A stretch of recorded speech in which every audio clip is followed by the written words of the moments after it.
तो अभी के टाइम में बहुत लोग हैं जो प्रीफर करते हैं कॉम्पैक्ट फ़ोन और पावरफुल कैमरा हार्डवेयर। मतलब इस सेगमेंट में अगर 75,000 के रेंज में जाया जाए तो बहुत सारे फ़ोन्स हैं जो आते हैं, जैसे कि iPhone 16, 17 भी हो गया, फिर X300 है, Oppo का Find X9 है और भी कुछ फ़ोन्स हैं। बट ये दोनों फ़ोन का कॉम्पिटिशन ही अलग चलता है क्योंकि एक दूसरे के लिए सबसे बड़ा कॉम्पिटिटर यही दोनों फ़ोन्स है। तो आज Oppo Find X9 और Vivo X300 के बीच में कंपेयर करने वाले हैं और देखते हैं इसमें कौन गर्दा उड़ाता है। तो Vivo के एडवांटेजेस का अगर बात कर ले तो इसमें आपको मिलता है सबसे ज्यादा ब्राइटनेस, और डे टू डे लाइफ में जैसे इस टाइम अभी हम टेस्ट कर रहे थे तो Vivo अपना ब्राइटनेस जो है वो स्टार्टिंग में ज्यादा बैलेंस करके रखता है। हाँ, बट थोड़ी देर के बाद Oppo अपना ब्राइटनेस ज्यादा देर तक मेंटेन कर पाता है, ये चीज है। बट दोनों ही फोन का ब्राइटनेस जो है टॉप नॉच है, डिस्प्ले जो है टॉप नॉच है। इसके अलावा Vivo ज्यादा कॉम्पैक्ट है, ज्यादा लाइट वेट है, और AI ये सब के मामले में Vivo कहीं ज्यादा बेहतर है। AI इन द सेंस की इन कैमरा AI प्रोसेसिंग ये सब चीजें जो है Vivo में कहीं ज्यादा है। AI रीजन मोड है, AI सीजन मोड है, AI के मतलब इतने सारे ऑप्शंस है इसमें Vivo में कि वो मतलब एक्सप्लोर करते रह जाओगे वाला चीज है। तो AI के आपको ज्यादा ऑप्शंस मिलते हैं, और UI एक्सपीरियंस के मामले में ये आपका खुद का चॉइस रहेगा, वो हम आपको कुछ नहीं बता सकते।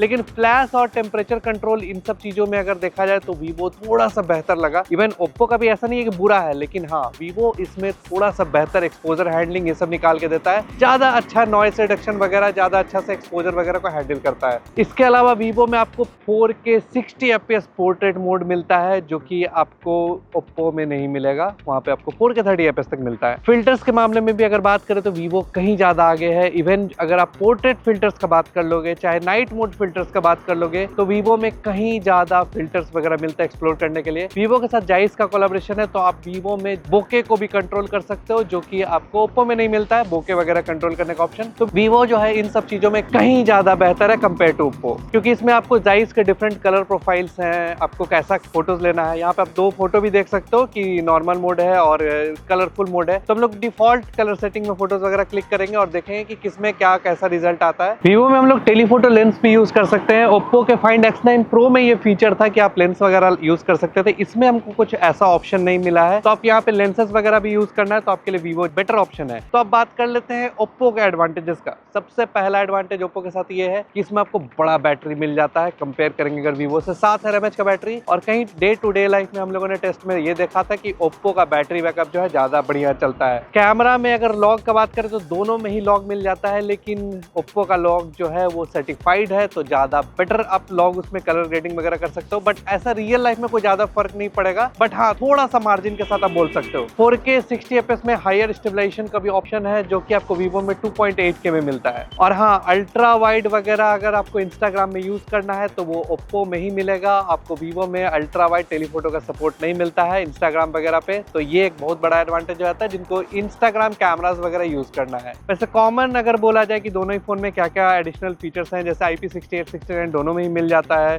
लॉग 4K 120 FPS में दोनों में ही मिल जाएगा। फिर दोनों में ही प्रोसेसर भी आपको सेम मिल जाता है, Dimensity 9500, और 4K 60 FPS में सारे कैमराज में आपको स्विच करने का ऑप्शन मिल जाएगा। लेकिन Oppo में एक एडवांटेज ये है कि आप फ्रंट से रियर में जा सकते हो 4K 60 FPS में, Vivo में आप 4K 30 FPS में जा सकते हो। ये एक एडवांटेज Oppo के साथ आपको मिल जाता है। दोनों में ही आपको मिल जाएगा बहुत सारा ऑप्शन, जैसे कि मोशन फोटो का ऑप्शन मिल जाएगा। जैसे आप Oppo में जाओगे तो उसमें 4K मोशन फोटो का ऑप्शन है, Vivo में जाओगे तो डॉली जूम वाले मोशन फोटो का ऑप्शन है। तो दोनों में ही अलग अलग तरीके का। इवन आप मैक्रोस क्लिक करना चाहते हो तो दोनों ही फोन से मैक्रोस ले सकते हो, और एकदम सिमिलर जैसा ही रिजल्ट, बहुत ज्यादा डिफरेंसेस आपको इसमें फील नहीं होगा। तो बात करते हैं कैमरास के बारे में कि किसमें क्या क्या कैमरा, कैसा हार्डवेयर वगैरह मिलता है। जैसे कि X300 का हार्डवेयर का बात करेंगे तो ये सैमसंग का 200 मेगापिक्सल का HPB सेंसर है, वो सेम सेंसर है जो कि आपको X300 Pro में हम लोग टेलीफोटो लेंस में देखते थे। तो ये काफी अच्छा सेंसर है, और ये 1x1.4 इंच का सेंसर है। सेंसर साइज काफी बड़ा है। सेम साइज सेंसर का मिलता है आपको X9 में भी। दोनों में ही OIS मिल जाएगा, बस डिफरेंस है अपर्चर का। अपर्चर जो X300 में है वो f1.68 है, Find X9 में जो है अपर्चर है f1.6 है। और यहाँ पे Find X9 जो है Sony LYT 808 सेंसर यूज करता है, जो कि one of the best sensor है अगर प्राइमरी कैमरा में यूज किया जाए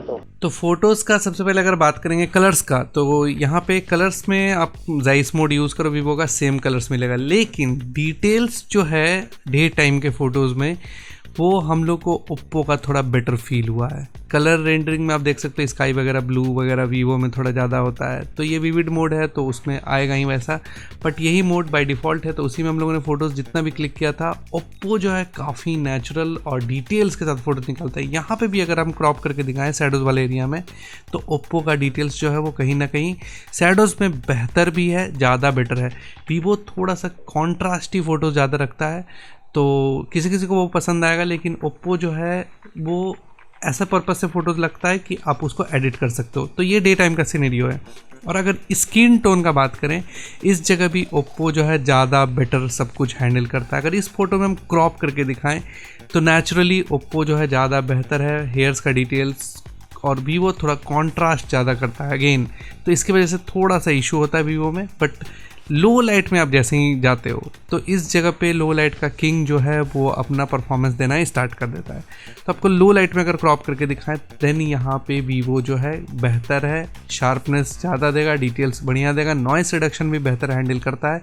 फ्लेयर्स ऑलमोस्ट दोनों फ़ोन में लगभग सेम जैसा ही है, बट स्टिल हम लो लाइट के लिए वीवो को और डे टाइम के लिए ओप्पो को चूज़ करने वाले हैं। अल्ट्रा वाइड का बात कर लेंगे तो दोनों में ही 50 मेगापिक्सल का कैमरा सेंसर मिलता है, लेकिन यहाँ पे हार्डवेयर X9 का हम बेटर बोलेंगे क्योंकि ये सैमसंग का Gen5 है, दोनों ही सैमसंग यूज करता है, बट X9 जो है Gen5 यूज किया है तो थोड़ा सा बेटर हार्डवेयर है। X300 जो है वो JN1 यूज करता है। दोनों का सेंसर साइज सेम है, अपर्चर जो है दोनों का सेम है, ऑटो फोकसिंग दोनों में ही मिल जाएगा। तो डिफॉल्ट सेटिंग में अल्ट्रा वाइड में हमको ऐसा फील हुआ है कि वीवो यहाँ पे ओप्पो के सामने थोड़ा सा ज़्यादा कॉन्ट्रास्टी फोटोज दे रहा है, बट वीवो का डिटेल्स जो है वो कहीं ना कहीं बेहतर है। इवन डे टाइम में भी और लो लाइट में भी हम दिखाएंगे, लो लाइट में भी बढ़िया काम करता है वीवो, शार्पनेस बढ़िया है।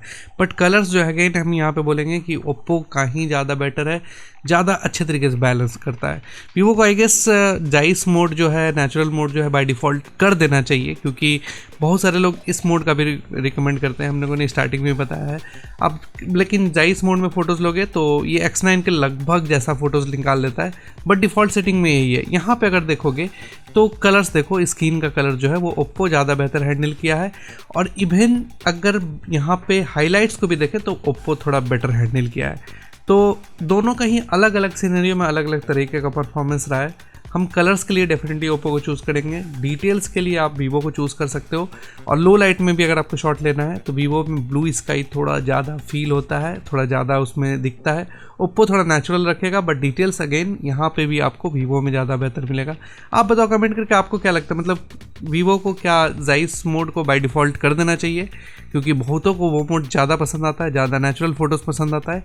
आप बताओ ये चीज़ कमेंट करके। टेलीफोटो का अगर बात कर ले तो यहाँ पे ऑलमोस्ट सिमिलर जैसा सेंसर मिलेगा। Vivo X300 में जो है 50 मेगापिक्सल का LYT 602 सेंसर है। सेंसर साइज दोनों का ही 1/1.95 इंच है। दोनों ही आपको OIS दे देगा, दोनों ही 3x फोकल लेंथ दे देता है। फाइंड X9 जो है वो LYT 600 यूज करता है, लेकिन ये f1.6 अपर्चर के साथ 3x टेलीफोटो हैजलब्लेड का ट्यूनिंग के साथ आता है। मतलब एक हैजलब्लेड के साथ है, एक आपका जाइस के साथ है। तो आप यहाँ पे खुद भी देख सकते हो कि दोनों में ही कलर का जो एल्गोरिदम है वो ऑलमोस्ट आपको अच्छा ही मिलेगा। तो अब देखते हैं कि फोटोज में क्वालिटी में किसमें डिफरेंस आता है। OIS जो है आपको सारे कैमराज में रियर में अल्ट्रा वाइड को छोड़ के। तो वीवो जो है वो क्या करता है, वो 12 से 13 मेगापिक्सल का फोटोज निकालता है। ओप्पो जो है वो कभी कभी 24 मेगापिक्सल का फोटोज निकालता है। उसकी वजह से क्या है कि वीवो थोड़ा सा ओवर शार्प करता है फोटोज़ को, बट ओप्पो जो है एकदम नेचुरली फ़ोटोज़ को डिटेल्स में निकालता है। तो ये सिनेरियो सारे जगहों पे था, यहाँ पे भी कुछ वैसा ही है। वीवो आपको कॉन्ट्रास्टी फ़ोटोज़ ज़्यादा देगा, सोशल मीडिया रेडी फ़ोटोज़ ज़्यादा बेहतर देगा। ओप्पो जो है नेचुरल फ़ोटोज़ ज़्यादा निकालता है, जिनको नेचुरल फ़ोटोज़ पसंद है। डायनामिक रेंज इसमें ऑलमोस्ट सिमिलर जैसा ही है, कुछ मेजर आपको डिफरेंसेस वगैरह ऐसा कुछ फील नहीं होगा कि एकदम बहुत मेजर डिफरेंसेस है। बट वही है कि स्क्रीन टोन में हमको अगेन ओप्पो ही ज़्यादा बेहतर फील हुआ है इस फोटो को छोड़ के। इस फोटो में दोनों ही फ़ोन अच्छा परफॉर्म नहीं किया है, और लो लाइट में अगेन यहाँ पे भी वीवो जो है बेटर काम किया है।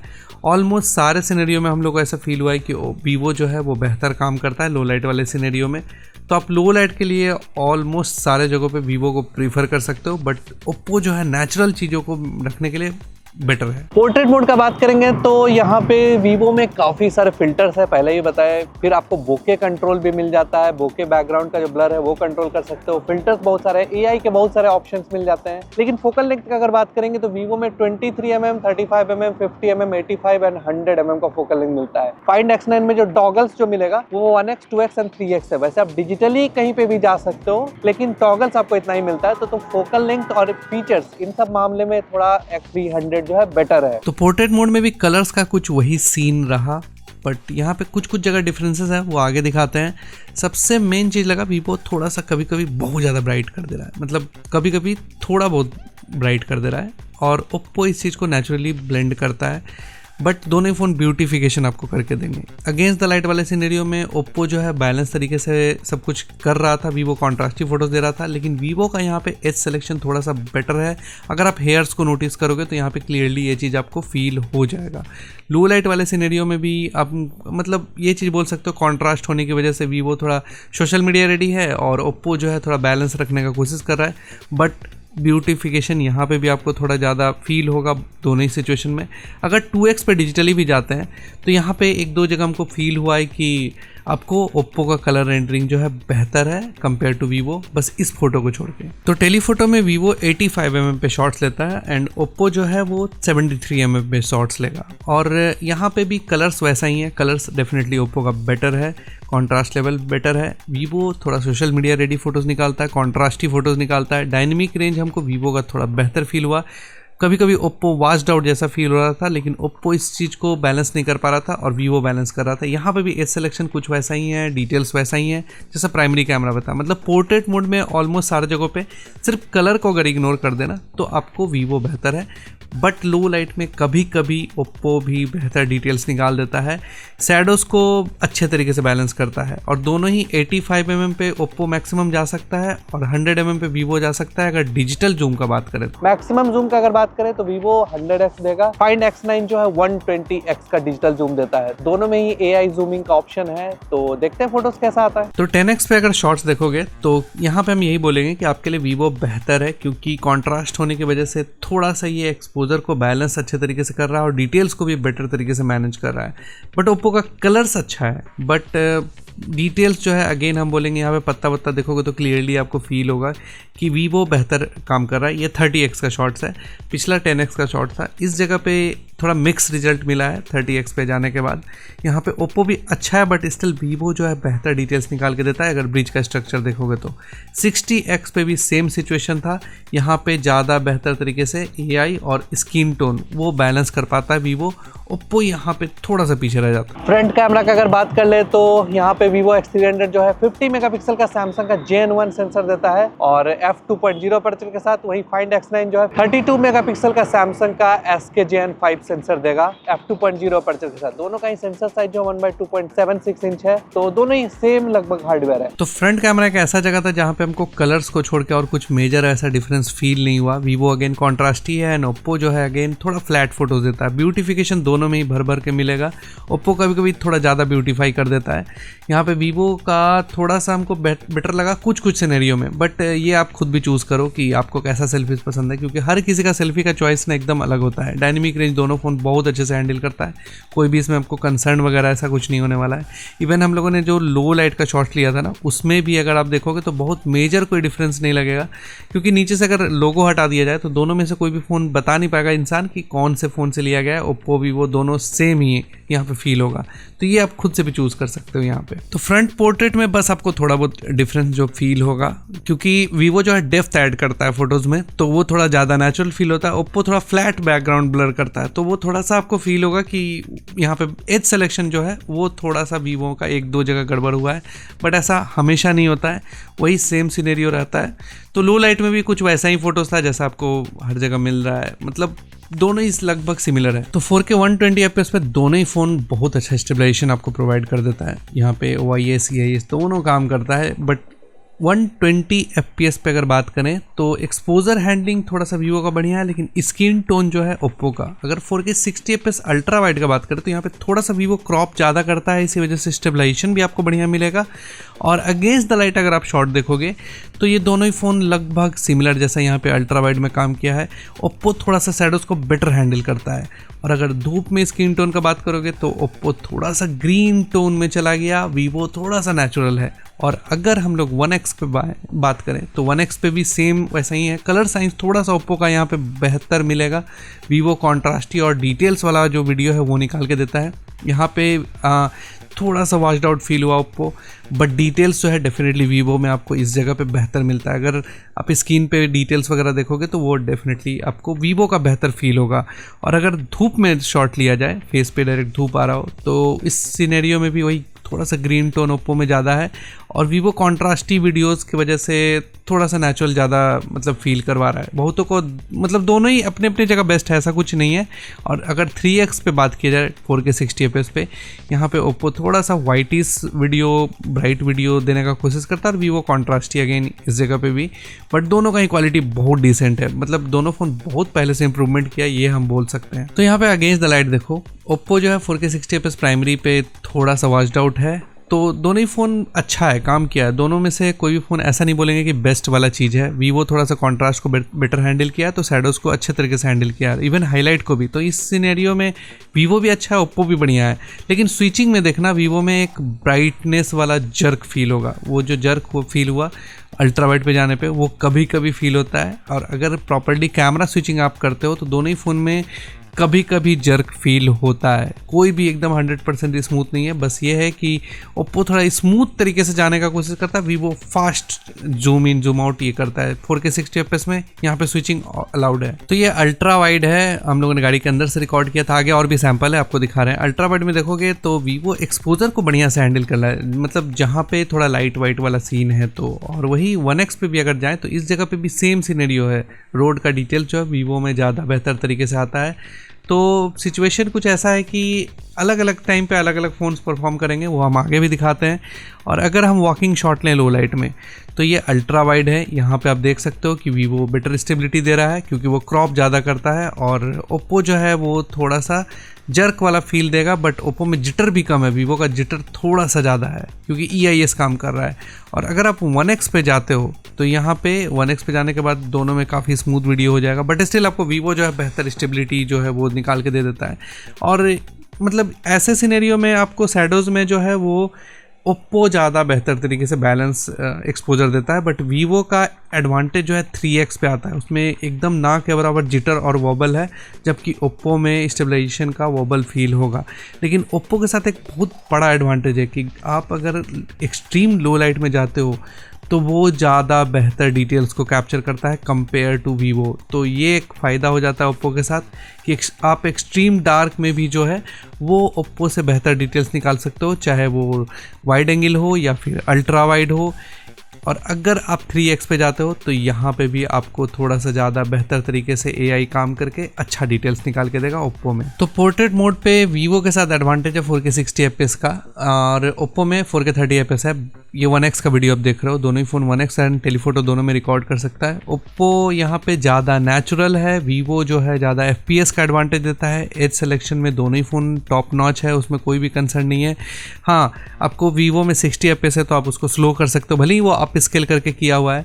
बट ओप्पो जो थोड़ा नेचुरल रखता है वीडियो को, वो थोड़ा नेचुरल वाला जो फील होता है ना वैसा कुछ आपको देगा कि एजेस जो है वो थोड़ा उतना सॉफ्ट नहीं करता है जितना वीवो कर दे रहा है, जिसकी वजह से वो थोड़ा नेचुरल लग रहा है। वीवो कभी कभी बहुत ज़्यादा ब्राइट कर दे रहा था, लेकिन वीवो का एडवांटेज जो है वो स्लो मोशन में मिलेगा। 4K 120 FPS प्राइमरी कैमरा का स्लो मोशन आप लोगे तो वहाँ पे आपको वीवो में स्टेबलाइजेशन मिल जाता है। ओप्पो में आपको स्टेबलाइजेशन नहीं मिलता है। इस जगह पे आप नॉर्मल वीडियो में कर सकते थे, स्लो मोशन में जाने के बाद नहीं मिलता है। डिटेल्स जो है दोनों फ़ोन का ऑलमोस्ट सिमिलर जैसा ही। तो ये दोनों ही फ़ोन का फ्रंट कैमरा है 4K 60 FPS पे। एंड 2-3 चीज़ें हैं, अगर इन डिस्प्ले देखा जाए मतलब जैसा कि कलर्स वगैरह सारा कुछ है तो वन प्लस जो है थोड़ा सा ज़्यादा, वन प्लस बोल रहे हैं ओप्पो, हम लोग का ओप्पो जो है वो थोड़ा सा ज़्यादा ब्राइट करने का कोशिश कर रहा है वीडियो को। और वीवो जो है थोड़ा स्मूथ, मतलब दोनों ही फ़ोन अच्छा है 4K 60 fps पे, बट यहाँ पे हम लोग को ओप्पो में एक फ़ीचर मिल जाता है कि आप रिकॉर्डिंग को बिना स्टॉप किए हुए 4K 60 fps में रियर कैमरा में जा सकते हैं, बट वीवो में ये चीज़ नहीं मिलता है यहाँ पे। तो ये दोनों चीज़ है। तो क्वालिटी के मामले में दोनों ही फ़ोन अच्छा है, टॉप नॉच है। आप बताओ कमेंट करके आपको क्या लग रहा है। वाइडर व्यू भी ऑलमोस्ट सेम जैसा ही है, पीछे स्काई है तो डायनेमिक रेंज का भी आइडिया आपको मिल चुका होगा। तो ये दोनों का फ्रंट कैमरा है 4K 30 fps पे, और फ्लेयर्स के मामले में थोड़ा सा ओप्पो यहाँ पे बेटर है, बट एक्सपोजर हैंडलिंग बड़ा कंफ्यूजिंग है, क्योंकि भाई दोनों ही फ़ोन बहुत बढ़िया परफॉर्म कर रहा है, सिमिलर जैसा परफॉर्म कर रहा है। आप बताओ कमेंट करके आपको क्या लगता है कि कौन सा बेटर है। यहाँ पे ट्रैफिक में आपको नॉइज़ का भी आइडिया जो है वो प्रॉपर जो है वो मिल जाएगा। कहीं ना कहीं क्वालिटी के मामले में हम बोले तो वीवो जो है बहुत शार्प एंड डिटेल्ड वीडियो तो दे रहा है, मतलब डिटेल्स बढ़िया निकाल के दे रहा है। ओप्पो भी काफ़ी बढ़िया है, डिसेंट ही है। दोनों का नॉइज़ कैंसिलेशन हम ऑन करते हैं। ये साउंड फोकस हम दोनों का नॉइज़ कैंसिलेशन जो ऑन कर दिए हैं उसके बाद का ऑडियो है, तो दोनों में ही अब एक आइडिया आपको मिल जाएगा कि कैसा क्या आपको यहाँ पे ऑडियो भी मिलने वाला है। और अगर आपको डुअल व्यू मोड चाहिए जिसमें आपको फ्रंट और रियर कैमरा दोनों एक साथ ऑन रख के आपको वीडियोस बनाना है, तो यहाँ पे वीवो थोड़ा बेटर है, क्योंकि 4K में रिकॉर्ड करता है और ओप्पो जो है सिर्फ 1080p रिकॉर्ड कर सकता है। वीवो में आप सेपरेटली भी वीडियो को जो है वो सेव कर सकते हो, लेकिन आप ओप्पो में नहीं कर सकते हो। तो एंड में हम एक ही चीज़ बोलेंगे कि दोनों ही फ़ोन टॉप नॉच है। आपको जो ब्रांड अच्छा लगता है आप वो ले सकते हो। अलग अलग सिनेरियो में अलग अलग फ़ोन काम करते हैं, हर सेगमेंट में अलग अलग फ़ोन काम किया है। तो हम ये तो आपको नहीं बता पाएंगे कि आज आप इस फ़ोन को डायरेक्टली चूज़ कर लो, बट डेफिनेटली बोलेंगे भाई दोनों फ़ोन ने जो इंप्रूवमेंट किया है ना, बाद बाकी एप्पल और सैमसंग जैसे बड़े ब्रांड्स, पिक्सल भी, उनको सोचना चाहिए सीरियसली कि इतना अच्छा कॉम्पैक्ट फ़ोन कैसे हो सकता है। तो फिलहाल तो हम यही बोलेंगे दोनों ही फ़ोन गर्दा उड़ाता है, आप भी गर्दा उड़ा सकते हैं। हमारे चैनल को फॉलो और सब्सक्राइब करके मिलते हैं अगले वीडियो में, तब तक के लिए जय श्री राम।